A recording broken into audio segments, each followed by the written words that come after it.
মেয়েরা কি রাতে চুল ছেড়ে দিয়ে ঘুমাতে পারবেন? সহবাসের সময় শরীরে যে কাপড় থাকে সেটা পরে নামাজ হবে কিনা যদি সেখানে কোনো নাপাক না লাগে? স্বামী তার স্ত্রীকে গালি দিলে কি পরিণতি হতে পারে? সপ্তাহের সময় বৃহস্পতিবার রোজা রাখা সুন্নত। মৃত ব্যক্তির পক্ষ থেকে রোজার নিয়ত করলে তাদের আমল নামায় সওয়াব পৌঁছাবে কিনা? নামাজের নিয়ত করার সময় নাকি নাওয়াইতুয়ান বলা যাবে না? এবারে কিছু বলুন। আমার দাঁত বাঁকা, সোজা করলে কি গুনাহ হবে? নামাজের তেলাওয়াত ভুল হলে সজদা করতে হবে কিনা? আমরা একটা জমি কিনে অন্যের কাছে বেশি দামে বেচলে সেটা গুনাহ হবে? আমার বয়স 24, কিন্তু আমার অনেকগুলো চুল পেকে গিয়েছে, সেগুলো তুলে ফেলা বা কালার করা জায়েজ হবে কি? নামাজ পড়ার সময় কারোর সামনে দিয়ে গেলে কি গুনাহ হবে? পরিবার অশান্তি দূর করার কিছু বিষয় বলুন। আমার বাবা নেই, আমার বিয়ের উকিল কে হবে? নাপাক অবস্থায় কিছু পান করলে কোনো সমস্যা আছে কিনা? অজু করে শুয়ে থাকলে কি অজু ভেঙে যাবে? ঘুম না আসলে এমনি শুয়ে থাকলেন? প্রিয় দর্শক, আর কথা না বাড়িয়ে চলুন আপনাদের প্রশ্নের উত্তর দেওয়ার আলোকিত ভবনে আমরা প্রবেশ করি। সফজল হোসাইন এআইডি থেকে আপনি লিখেছেন, সহবাসের সময় শরীরে যে কাপড় থাকে সেটা পরে নামাজ হবে কিনা যদি সেখানে কোনো নাপাক না লাগে? ওইটা পরে নামাজ হবে। যদি আপনি এটাকে আলতোভাবে এমনভাবে রাখেন যে সেখানে কোনো নাপাক লাগলো না, তাতে কোনো অসুবিধা নেই, নামাজ হয়ে যাবে। এমডি আর বি আলম আপনি লিখেছেন, অজু করে শুয়ে থাকলে কি অজু ভেঙে যাবে? ঘুম না আসলে এমনি শুয়ে থাকলে না,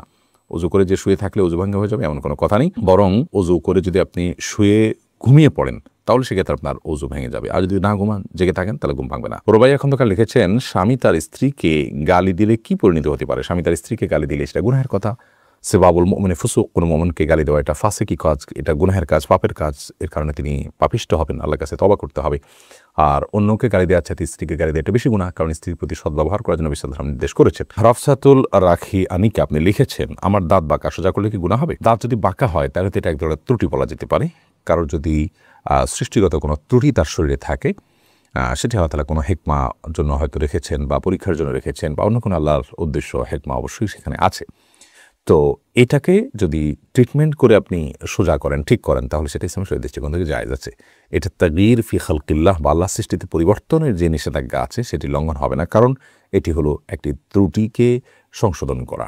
এটা সাধারণ বা স্বাভাবিক বিষয়কে অস্বাভাবিক করা নয়, বিধায় এটি জায়েজ আছে। সূরা পাইবেন আপনি ইউটিউবে আমাদের এখানে প্রশ্ন করেছেন, আমার বাবা নেই, আমার বিয়ের উকিল কে হবে? আপনার বাবা যদি না থাকেন তাহলে সেক্ষেত্রে আপনার চাচা হতে পারে। নবী সাল্লাল্লাহু আলাইহি ওয়াসাল্লাম বলেছেন, আম্মুর রাজুলের সিনবু আবি, একজন ব্যক্তির বাবা না থাকলে তার চাচা হলেন বাবার মতো। আপনার দাদা যদি থাকেন তিনি আপনার অভিভাবক হতে পারেন, বড় ভাই থাকলে তিনি আপনার অভিভাবক হতে পারেন। আপনার রক্ত সম্পর্কীয় আত্মীয়দের মধ্যে থেকে যারা আছেন তাদের কেউ না কেউ আপনার অভিভাবক হতে পারেন। তারা কেউ যদি আপনার অভিভাবক হওয়ার মতো না থাকেন বা তারা কেয়ার না করেন বা আপনার অভিভাবকত্ব তারা করতে না চান, কোনো আগ্রহ তাদের না থাকে, এরকম যদি হয় তাহলে সেক্ষেত্রে আপনার মামা থাকলে তিনি হতে পারেন, বা আপনার মহল্লার মসজিদের কোনো ইমাম সাহেব আলেম থাকলে তিনি আপনার অভিভাবক হতে পারেন। এর মধ্যে আপনি অচেনা অজানা আপনার অন্য কাউকে উকিল বানানোর প্রয়োজন নেই, বিশেষ করে যদি আপনার রক্ত সম্পর্কে আত্মীয়দের মধ্যে কেউ না কেউ থাকে। এরপর নবাব মাহমুদ আপনি লিখেছেন, নাপাক অবস্থায় কিছু পান করলে কোনো সমস্যা আছে কিনা? না, কোনো অসুবিধা নেই। নাপাক অবস্থাতে আপনার জন্য সুনির্দিষ্ট কিছু কাজ নিষেধ, যেমন আপনি সালাত পড়বেন না, কোরআন তেলাওয়াত করবেন না, ফরজ গোসল হলে আর কি, তারপরে আপনি তওয়াফ করবেন না, এই কাজগুলো নাপাক অবস্থায় করবেন না। কিন্তু নাপাক অবস্থায় আপনি যদি কিছু খান বা পান করেন সেটা হারাম হবে না, নাজায়েজ হবে না, গুনাহ হবে না। এরপরে তাজিদুল ইসলাম লস্কর আপনি লিখেছেন, নামাজের তেলাওয়াত ভুল হলে সজদা করতে হবে কিনা? তেলাওয়াতের মধ্যে যদি বড় ভুল হয়, যেটাকে লাহনি জালি বলা হয়, অর্থের মধ্যে বিকৃতি ঘটে গেছে, আপনি অল্প একটু তেলাওয়াত করছেন, সেখানে বড় ধরনের ত্রুটি ঘটে গেছে, তাহলে সেক্ষেত্রে তো আপনার সলাতই হবে না। আর যদি সামান্য ছোটোখাটো ভুল হয়, একটু মদ গুন্নায় রিসিদি হয়, তাহলে তার ফলে কোনো অসুবিধা নেই, সজদা করতে হবে না তার জন্য। এরপরে এমডি আজিজুল ইসলাম হৃদয় আপনি লিখেছেন, পরিবার অশান্তি দূর করার কিছু বিষয় বলুন। পরিবার অশান্তির জন্য দূর করার জন্য আমরা ইতিপূর্বে বলেছি, স্বামী স্ত্রী উভয়ে দিন চর্চা করা, আল্লাহর কাছে পরিপূর্ণভাবে নিজেদেরকে সারেন্ডার করা, এটা জরুরি।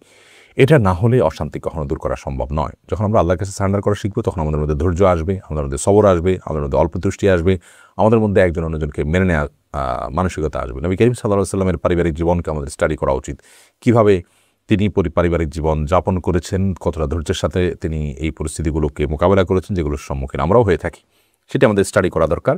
সেই সাথে বিবাহ থেকে নিয়ে বিবাহর পরে আল্লাহর নাফরমানি থেকে পরিবারগুলো দূরে থাকাও দরকার। যেখানে আল্লাহর নাফরমানি হয়ে থাকে সেখানে শান্তি থাকে না, যেন হারাম কাজ থেকে বেঁচে থাকলে ইনশাআল্লাহ বিদিন আল্লাহ রাব্বুল আলামিন শান্তি দান করবেন। সাইদা রত্না এই আইডি থেকে আপনি লিখেছেন, আমরা একটা জমি কিনে অন্যের কাছে বেশি দামে বেচলে সেটা গুনাহ হবে না? গুনাহ হবে কেন? আপনি জমি কিনবেন, আগে জমিটা বুঝে নেবেন, নেওয়ার পর আপনি আরেকজনের কাছে সেল করবেন বেশি দামে, লাভ নিয়ে কোনো অসুবিধা নেই। আজিয়াদ লাবিব আপনি লিখেছেন, সপ্তাহের সময় বৃহস্পতিবার রোজা রাখা সুন্নত। মৃত ব্যক্তির পক্ষ থেকে রোজার নিয়ত করলে তাদের আমল নামে সওয়াব পৌঁছাবে কিনা? নফল আমল, বিশেষ করে সিয়ামের আমল মৃত ব্যক্তির তরফ থেকে করার ব্যাপার বিভিন্ন হাদিস পাওয়া যায়, বিধায় তাদের তরফ থেকে আপনি নফল রোজা রেখে তাদেরকে সওয়াব পৌঁছানোর নিয়ত করতে পারেন। আল্লাহ তাআলা তাদের আমল নামাতে দিবেন ইনশাআল্লাহ। সূরা ইয়াসমিন আপনি লিখেছেন, আমার বয়স 24, কিন্তু আমার অনেকগুলো চুল পেকে গিয়েছে, সেগুলো তুলে ফেলা বা কালার করা জায়েজ হবে কি? বোন সূরা, প্রথম কথা হলো যে চুলের যে কালার, এই কালারটা আপনি করতে পারেন কালো ছাড়া অন্য কোনো কালার। আজকাল চুল পেকে গেলে মেহেদির যে কালার হয়ে থাকে সেটা যেমন করা যেতে পারে, তেমনিভাবে অনেকের চুল সাদা না হলেও চুল সাদা হলে মেহেদির কালার আপনি করতে পারেন। আর চুল সাদা হওয়া ছাড়াও অনেকে স্টাইলের অংশ হিসাবে মেহেদি কালার করে এবং দেখতে সুন্দর দেখায়, সিল্কি দেখায়। তো আপনি এইভাবে যদি কালার করেন সেটা আপনার জন্য জায়েজ আছে। কারণ নবী করিম সাল্লাল্লাহু আলাইহি ওয়াসাল্লাম বলেছেন, গায়রু হাযা শাই ওয়াজানিবহু সাওয়া, তোমরা তোমাদের সাদা চুলকে পরিবর্তন করো অন্য কালার দ্বারা, তবে কালো বা ব্ল্যাক কালার অ্যাভয়েড করবে। এর পাশাপাশি সাদা চুল যেগুলো পেকে যাওয়া চুল সেগুলো তুলে ফেলা আমাদের স্বাস্থ্যের জন্য ভয়ঙ্কর ক্ষতিকর। এ বিষয়ে আমাদের একটা বক্তব্য আছে এবং আজকের বিজ্ঞানও এ বিষয়ে আপনার একমত যে সাদা বা পাকা চুল এটা মানুষের তুলে ফেলাটা তার জন্য নানা দিক থেকে ক্ষতিকর হতে পারে। তো সেজন্য এই কাজটি করা যাবে না। কালো কালার করা যাবে না, কারণ তাতে এক ধরনের বয়স লুকানোর প্রচেষ্টা থাকে। এখন কেউ প্রশ্ন রাখতে পারেন, তাহলে একজন তরুণ, তিনি তো আর বয়স লুকানোর কিছু নয়, তিনি আসলেই তরুণ, তাহলে সেক্ষেত্রে তিনি ব্ল্যাক করতে পারবেন কিনা? তো এর ব্যাপারেও জমহুর উলামা ইকরামের বক্তব্য হলো পড়তে পারবে না। কারণ হলো নবী করিম সাল্লাল্লাহু আলাইহি ওয়াসাল্লামের যে হাদিস আছে সেই হাদিসটা ব্যাপক, তিনি কোনো বয়সের জন্য ফিক্স করেননি। তার এই নিষেধাজ্ঞার পেছনে অন্য কোনো হেকমা বা রহস্য থাকতে পারে। সেজন্য যুবক হোক আর বৃদ্ধ হোক, সকল বয়সের মানুষ চুল পেকে গেলে সেটাকে ব্ল্যাক ছাড়া অন্য কোনো ন্যাচারাল কালার দ্বারা কালারফুল করবেন, যে কালারের মাধ্যমে চুল পাড়াতে কোনো স্তর বা লেয়ার পড়ে না। এরকম যে কোনো কালার তিনি করতে পারেন, কিন্তু ব্ল্যাক কালার দিয়ে পরিবর্তন করবেন না। যদিও কোনো আলেম বলেন যে না, বয়স যারা তরুণ তারা তো আর লুকার কোনো অপশন নাই, বিধায় তারা ব্ল্যাক কালার করতে পারবে। কিন্তু এই মতটি সংখ্যাগরিষ্ঠ ওলামাদের মতের বিরোধী এবং পরিপন্থী মত। শিরিন আক্তার আপনি লিখেছেন, নামাজের নিয়ত করার সময় নাকি নাওয়াইতুয়ান বলা যাবে না, এবারে কিছু বলুন। বোন শিরিন, নামাজের যখন নিয়ত করব তখন আমরা তো মনে মনে পরিকল্পনা করব, মনে মনে প্ল্যান করব, মনে মনে ইন্টেনশনটাকে আমরা উপস্থিত করার চেষ্টা করবো যে আমি কী নামাজ পড়ছি। বাস জাস্ট এটাই হলো নিয়ত। মুখে কিছু বলা এটা নিয়ত নয়।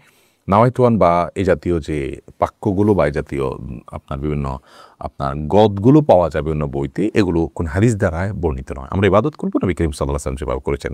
যদি নামাজের আগে এরকম কোনো নিয়তের কথা মুখে উচ্চারণ করাটা আবশ্যক হতো বা নির্দেশিত হতো, নবী করিম সাল্লাল্লাহু আলাইহি ওয়াসাল্লাম কিন্তু সেটি বলতেন। তো সেরকম কোনো কিছু হাদিসে যেহেতু পাওয়া যায় না, বিধায় আমরা বলবো যে নিয়ত হলো মনের ইচ্ছা। নিয়ত মানেই হলো ইচ্ছা করা, ইচ্ছাটা মনে হয়, মুখে হয় না, বিধায় নাওয়াইতুয়ান বলার কোনো প্রয়োজন নেই। হাদিস দ্বারা বর্ণিত নয়। এগুলো আমাদের সমাজে বহু পরে প্রচলিত হয়েছে। বুগদাদি কায়দা ইত্যাদিতে পাবেন। আপনি বুখারী, মুসলিম, তিরমিজি, আবু দাউদ, নাসাই, ইবনে মাজাহ হাদিসের যে বড় বড় গ্রন্থগুলো আছে এগুলো বাংলা হয়ে গেছে। এগুলোর কোথাও সালাত অধ্যায় আপনি খুঁজে এই নাওয়াইতুয়ান এগুলো পাবেন না, এগুলোর কোনো ভিত্তি সেখানে নেই। এরপরে পাপিয়া হাসান আপনি লিখেছেন, আমার স্বামীর সিগারেট খাওয়া কিভাবে বন্ধ করব, আমি আর চেষ্টা করে পারছি না। আপনি আপনার চেষ্টাকে অব্যাহত রাখুন, সেই সাথে দোয়াও করুন, তবে তার এই পাপের বোঝা তিনি বহন করবেন। আপনি আপনার চেষ্টা করেছেন, দাওয়া পেশ করেছেন, আপনি চেষ্টা করে যাচ্ছেন এবং স্বামী স্ত্রীর মধ্যে একে অন্যের কাছে আর্গুমেন্ট করে দাবি আদায় করা যে কোনো জিনিস অনেক বেশি সহজ।